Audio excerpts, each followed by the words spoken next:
Cerita singkat bareng Eprando yuk. Edisi cerita horor part 2.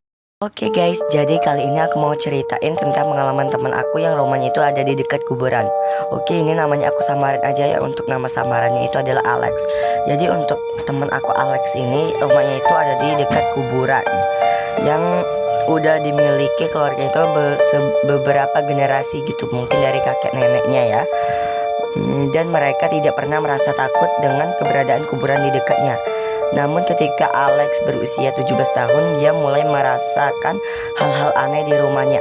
Oke, disclaimer dulu ya guys, ini aku beda dengan teman aku 3 tahun. Oke, kita lanjut. Dia sering mendengar suara-suara aneh di malam hari, seperti suara langkah kaki dan suara pintu yang terbuka dan tertutup. Awalnya Alex mengira bahwa suara-suara itu hanya rumahnya yang tua dan berderak.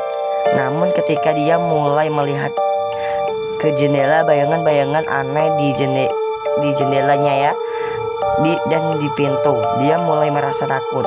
Suatu malam Alex memutuskan menyelidiki sumber suara-suara aneh itu. Dia keluar dari rumahnya dan menuju kuburan yang terletak di dekat rumahnya. Ketika dia tiba di kuburan, dia melihat sebuah makam yang terbuka dan sebuah peti mati yang terongkak di tanah.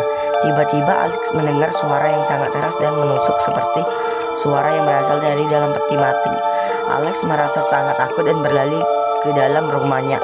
Ketika dia tiba di rumahnya, dia menemukan bahwa pintu rumahnya telah terbuka lebar dan ada sebuah bayangan aneh yang berdiri di depan pintu.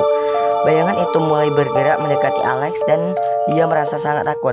Alex berlari ke kamarnya dan mengunci pintu, tetapi dia masih dapat mendengar suara-suara aneh dan dapat melihat bayangan ini aneh di jendela. Alex merasa seperti dia sedang dikepung oleh kekuatan supernatural. Keesokan harinya, Alex memutuskan untuk meninggalkan rumahnya dan pindah ke tempat lain. Dia tidak pernah lagi kembali ke rumah itu lagi dan tidak pernah menceritakan pengalaman horornya kepada siapapun. Ini untuk pertama kalinya dia ceritain pengalaman horornya ini kepada aku ya guys ya. Oke, kita lanjut.